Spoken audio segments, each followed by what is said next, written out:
Thank you. The member for Monash. Thank you for the call, Deputy Speaker. Deputy Speaker, I refer to an article by Tom Burton in the Australian Financial Review of the 27th of May, headed Anti-Vax Claims Flood Senate Inquiry. Officials say they're wrong.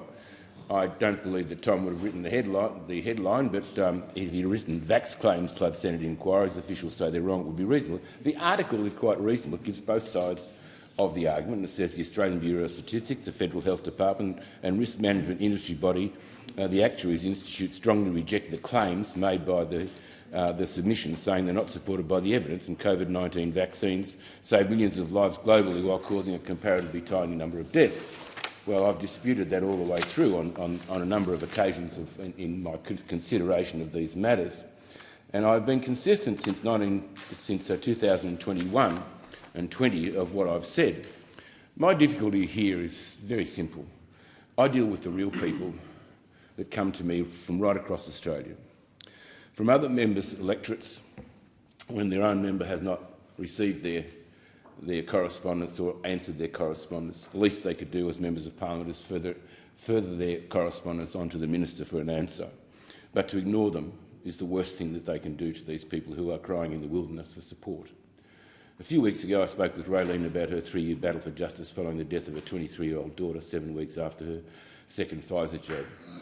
Nearly 3 years on, the grieving mum, Raylene, still hasn't heard from the TGA. You'd think they would at least respond to her calls. Raylene quite rightly told me that her daughter was not an acceptable risk or an acceptable casualty.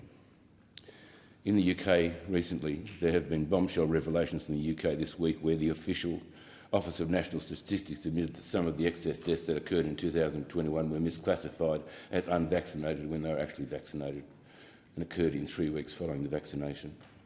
What are the implications of this for us and internationally? Clearly in this article, which I do not dispute the way Tom Burton's written the article, not for a minute, because I think he has been reasonable giving both sides of the argument and explaining exactly what's happening in the Senate inquiry, which is reasonable, very reasonable. The first person that looked at this jumped all over Tom Burton. I said, there's nothing to do with Tom Burton. He's just actually writing about what's happening in the Senate inquiry at the moment. And there's a whole lot of submissions. And I have seen,